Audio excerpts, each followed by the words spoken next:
What is going on, everybody? What are we doing today? Well, first off, we waited till the sun went behind those trees, let the concrete cool off a little bit because my shoes were sticking to it. It was so hot. Today we're going to take that right there and we're going to turn it into that right there.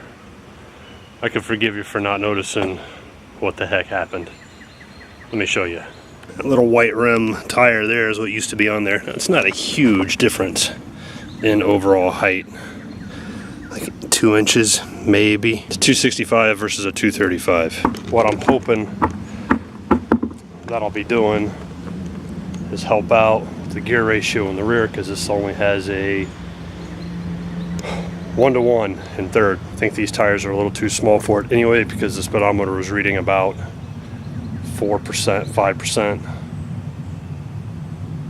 low compared to what I was actually doing according to GPS. So hopefully that'll help. Not a bad stance for it. I think that looks pretty good that way. Now the real hard work begins. I'm going to slide underneath. I'm going to pop the drive shaft loose. Before I pop the drive shaft loose, I'm going to spray some bits with this to make sure I get it back in the way it came out. Logically, my brain tells me that doesn't really matter, but for some reason I think it's important. So that's what I'm going to do. I'll be back when I get that sucker out of there. Well, that didn't take any time at all. It's like 2 minutes. I think I spent more time looking for the right wrench than I did actually getting the drive shaft loose. Let's see if I can get it out of here without dropping bearings. And this sucker is really light too. Doesn't weigh a thing.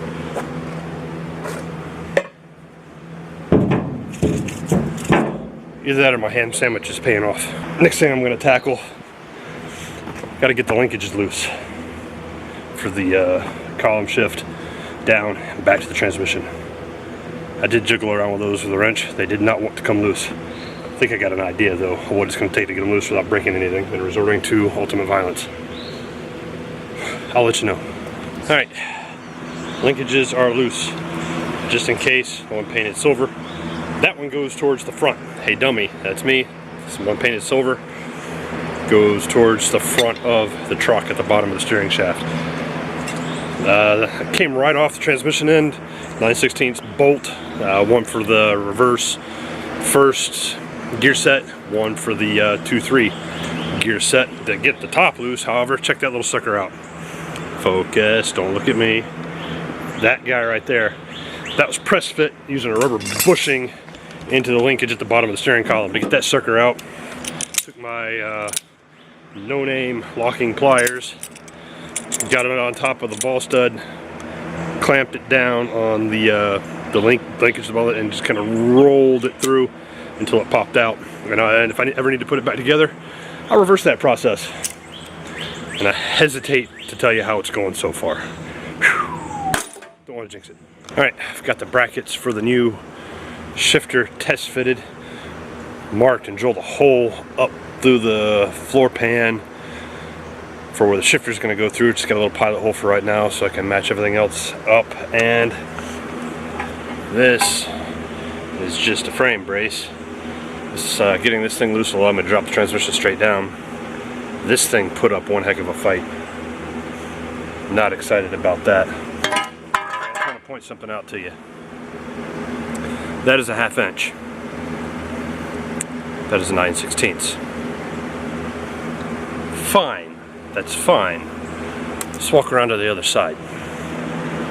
There are 3 of those on that side.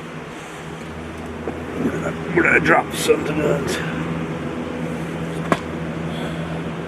This also is a 9/16. Same as on the other side.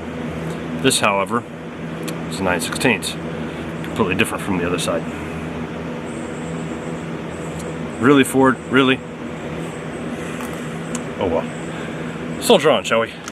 Alright. I'm going to call it quits for right now. It's 9 o'clock. I've got to be up at 4:30 tomorrow. Still have to clean up, get a shower. That ham sandwich I had for dinner is about wore off. So I need something else to eat. So I'm going to call it quits for right now. I got pretty far. The transmission is ready to drop. I have 2 bolts left. Everything else is loose. Just kind of finagle my I just got to finagle my transmission jack and my floor jack under there, and I need my jack stands. But my jack stands, well, they're holding the back end of the Bronco up from when I swapped out the tires. So I have to put the tires from Uncle Jesse on the Bronco while in the back only. Get my jack stands back, use the jack stands to block the motor of Uncle Jesse up while I pull the transmission up. I'm not sure which way the motor's going to tilt. Yeah, but so far so good. I think I got everything figured out with the linkage for the transmission. I'll do a whole other video on that, I suppose. Airplane, I got airplane. Anyway, that's it for tonight. Thanks for watching. Have a good one.